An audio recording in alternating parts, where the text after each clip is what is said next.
احمد فتوح في النادي الاهلي وخلاص بقى اهلاوي. هسمعك الكلام ده دلوقتي بعضمة لسان الكابتن خالد الغندور.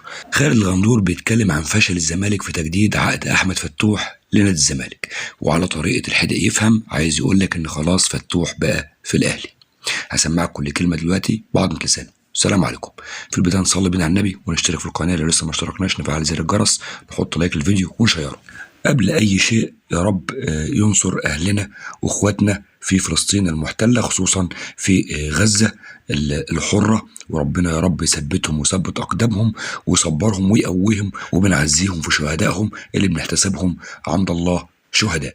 وتعالوا بقى نرجع لموضوعنا، نسمع كل كلمة قلناها بعضمة لسان الكابتن خالد الغندور اللي كان فاضل له شوية ويقول لك خلاص أحمد فتوح لبس التيشيرت الأحمر وحصل كهربا وحصل إمام عاشور وراح النادي الأهلي. تعالوا نسمع خالد الغندور، يلا بينا.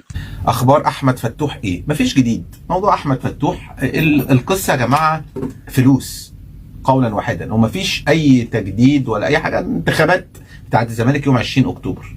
النهارده كام؟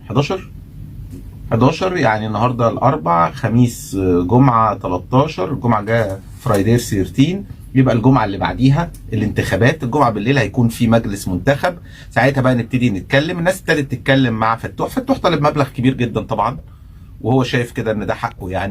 يعني القصه يا جماعه ابعدوا عن قصه الانتماء بقى، خلاص ننهي موضوع الانتماء ده. الانتماء بيبقى جزء لو الفلوس اللي انا عايزها خدتها.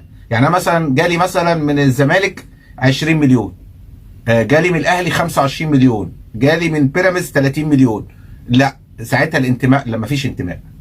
لكن لو جالي 20 مليون ومن الاهلي 20 مليون، خلاص افضل في النادي اللي انا متربي فيه، اللي له فضل عليا، كده كده هاخد نفس الفلوس. لكن الماني توكس، الفلوس بتتكلم خلاص.